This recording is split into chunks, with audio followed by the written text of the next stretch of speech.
as a huge fan of George R.R., Martin's intricate world of Westeros, it's fascinating to unravel hidden threads connecting the original storylines and their eventual adaptations in A Game of Thrones and Game of Thrones. In the world of Game of Thrones, Jaime Lannister is infamously known as the Kingslayer. However, had George R.R.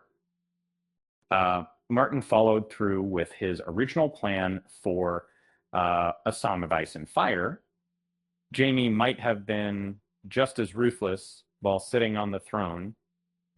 And this complex and captivating character, brought to life superbly by Nikolai Coster-Waldau in the series, undergoes a remarkable transformation that reveals hidden depths in his past, aspects that even early readers would find surprising.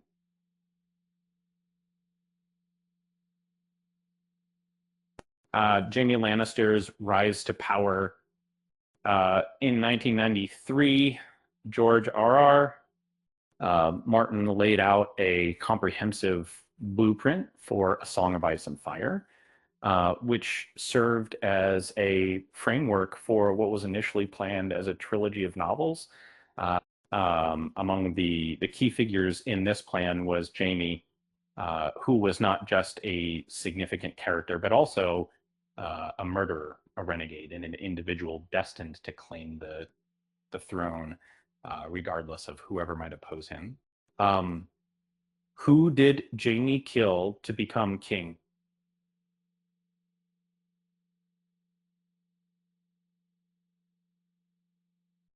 Martin's initial design for A Song of Ice and Fire was constructed upon three main narrative arcs, each serving as the foundation for the three books he initially aimed to publish. In this stage, it's the concept for A Game of Thrones that George R.R. Martin had fleshed out extensively in Perished. Jaime seizes the throne, eliminating anyone who stands in his way. As Martin penned, Jaime Lannister, on the other hand, ascends the Iron Throne of the Seven Kingdoms through a cunning trick, eliminating anyone who stands before him in line for the throne and accusing his brother Tyrion of the killings. A darker pattern of violence. It's conceivable that Jaime could have killed Joffrey and later framed Tyrion for the crime, a storyline which eventually appeared in A Storm of Swords and season 4 of Game of Thrones. While Joffrey's siblings, Tommen and Myrcella, are not explicitly mentioned, it could be reasonable to assume they existed and were also potentially victims of Jaime's actions. It appears that Jaime might have been involved in the death of Robb Stark, or at least contributed significantly to his downfall. Given the significant role of the conflict between the Lannisters and Starks in the storyline,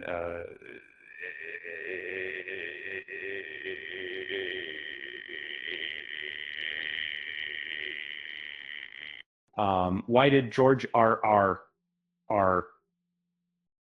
Martin's plan change? Over the years, my perspective on the story has expanded far beyond what I initially envisioned. It's grown so large that it seems almost unbelievable. And this transformation is largely due to the author's unique writing style. Unlike an architect who meticulously plans every detail, he approaches his work more like a gardener, planting seeds and watching them grow organically as he writes.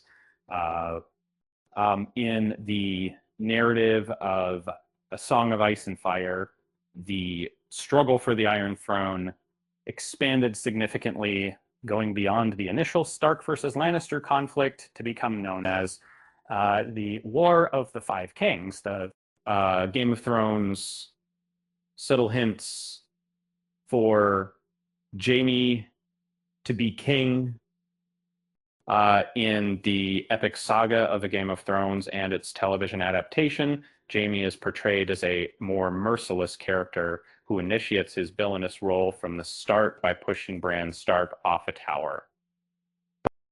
He serves as a primary adversary to Ned Stark, clashing with him in King's Landing, and later engages Robb Stark in battle, although he fails to vanquish him.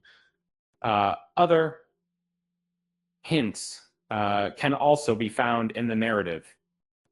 Recall when Jaime was discovered seated on the Iron Throne following the slaying of King Aerys II Targaryen during Robert's Rebellion, which might have foreshadowed something significant.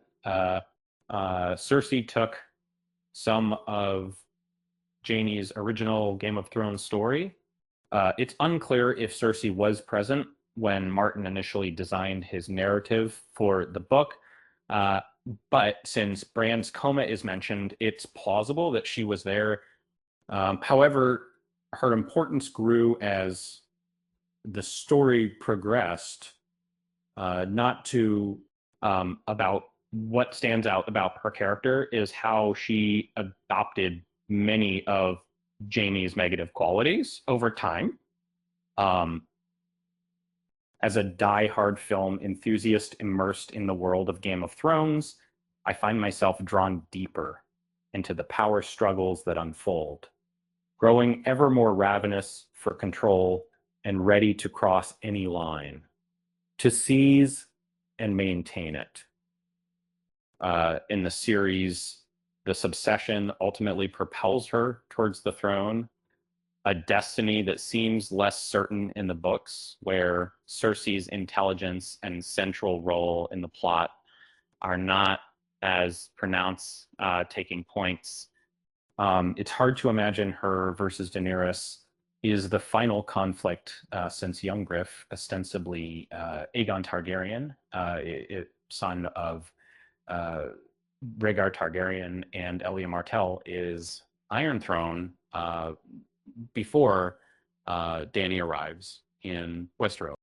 Nonetheless, parts of Jaime do exist within Cersei and show how Martin's original vision lingers throughout A Song of Ice and Fire and into Game of Thrones,